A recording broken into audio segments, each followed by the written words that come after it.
Let's get some more on all of that. Evan Lucas joining us from IG in Melbourne. Evan, great to see you as always. Just wanted to get your thoughts too on the economic data out of the US overnight, because it seemed to be encouraging on one hand when you looked at the durable goods orders there, but of course not all of the data was that encouraging. Yeah, that's right. I think if you drill into that durable goods number, the total all overall one looks very, very positive. It was up around about 2.2%, but if you actually strip out transport, it actually contracted, so around about 0.2 versus the consensus idea of around about 0.6. So that was the disappointing sort of, and again, it just gets back to this muddled data that we are getting out of the US. It has been genuinely more positive as we start to really flesh out and filter out that very harsh winter they saw. I mean, if you look at the services PMI data, the flash PMI from markets last night, it was also stronger, up to 55.5. Expectations had been around about 54 levels. So again, it's muddled data. It's certainly dragged on how it was looking. And then you had a lot of also corporate data last night that sort of probably on the aftermarket particularly that was quite interesting. You know, the development that Citigroup was one of the two banks that actually failed the recent Fed stress test was a real interesting development and saw it off almost 5% in the aftermarket close. And that also sent a bit of shock. So again, we just continue to see a muddled growth. Economic growth is there. It's just very hard to sort of put it all down in one direction, and I think that's what you're going to probably continue to see over the coming months. Other interesting development that happened last night is something that we see as being an 18-month development idea, considering we have seen economic projections by the FOMC, you know, moving forward and also moving up, so that 1% by the end of calendar year 15 and 2.25% by the end of calendar year 16.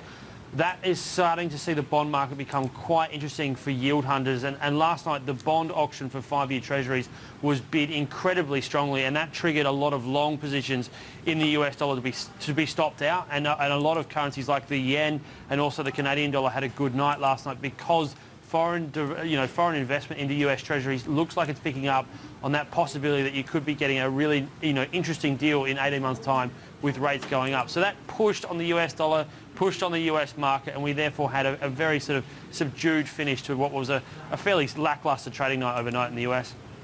Just in terms of the issues around Ukraine, which also seem to be weighing on markets overnight, and China's slowing growth there, do you think that the global growth can be sustained? Yeah, it's an interesting question. I mean, I think Crimea and the whole Ukrainian issue is an interesting one from a geopolitical position. I mean, you have obviously heard, particularly President Obama, really starting to talk up about the actions that, the US and its allies will do, whether or not further sanctions will come about if Russia was particularly to move into eastern Ukraine. I think from another point of view, you've got to look at it that the Russians have actually probably stepped back from this. They've got the area that they believe they want, and whether or not it's internationally accepted or not is a different story. But they have Crimea, and they don't look like moving. I think the more important thing out of that is what the IMF do with regards to supporting Ukraine. I mean, they are expected to contract by around about 3% this year. They are probably going to have to use a Greek-style model to what they did with their bailout package to sort of stabilise the country. And I think that's more of an effector than the geopolitical side. Looking at China, the China growth story continues to be an interesting one. I, for one, can see the growth is going to come through a form of stimulation. I don't think it's going to be monetary policy like we've seen in the past. We did see, 1 trillion yuan being stimulated over the last 3 or 4 years. I think it's going to be infrastructure projects, and we've already seen that over the weekend. 5 new rail projects were brought online, roughly valued between 140 and 145 billion renminbi. Now, that is a good step forward, but I think that's how you're going to see it, is infrastructure projects rather than actual monetary policy. So growth will be there. It'll just be on a different level and a different style. And I think you may see muddled data that will sort of, really make the bears very easy to sort of call the idea that, yes, growth is going back. We're not seeing the kind of movements that we're seeing. But if you listen to central banks, RBA, Fed as well, they are talking about green shoots, and that's certainly why currency markets at the moment are quite interesting. Obviously with the Aussie too, yeah, as you say, pushing through and above that 92 mark, fresh 4-month highs there. But Glenn Stevens yesterday really not, jawboning there, taking a sort of more neutral stance on the level of the currency. Yeah, he went, all the way to the line of neutral to almost to hawkish in terms of what's going on at the RBA. Very interesting, that speech coming out of Hong Kong. So he is addressing the Asian conference over there. He had 2 addresses, and both of them caused a nice little spike in the Aussie dollar. His first one at 2:30 yesterday saw a 34 pip jump, and that really then sent the rest of the day on a strength for the Aussie dollar. The reason for it is that he alludes very clearly in that speech that they are starting to see, the slowdown in that non-mining led demand is being picked up, quite nicely, and clearly, this is his words anyway, by, the domestic consumption driven by low interest rates. Now, that alluded to low interest rates, and then in the same sentence after that sort of said, look, we've also seen good economic movements by a lower Aussie dollar, and he just sort of left it at that. And that really sort of pointed to the idea that they are seeing the interest rate situation in Australia as the reason we're seeing, reasonable moves in the housing market, and that is one area that he certainly alludes to.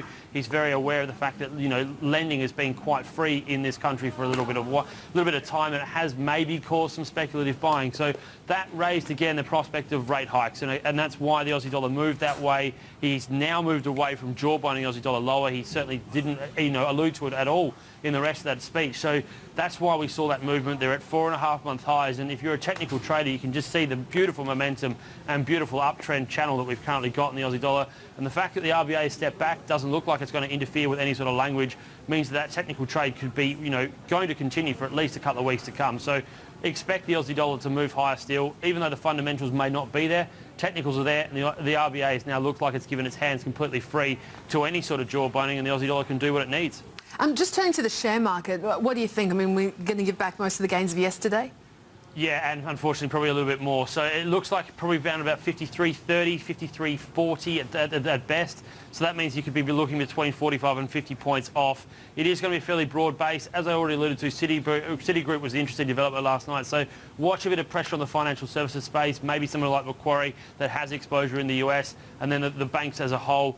We've already seen last night, over in New York and also over in London that BHP was under pressure, so that will also drag on our markets after a really, really solid day yesterday. So unfortunate, the gains we saw yesterday were broad brush, but there wasn't any major data behind why we moved that. So we are going to see probably most of yesterday's gone and some more on the open of the ASX this morning, unfortunately, Bridie.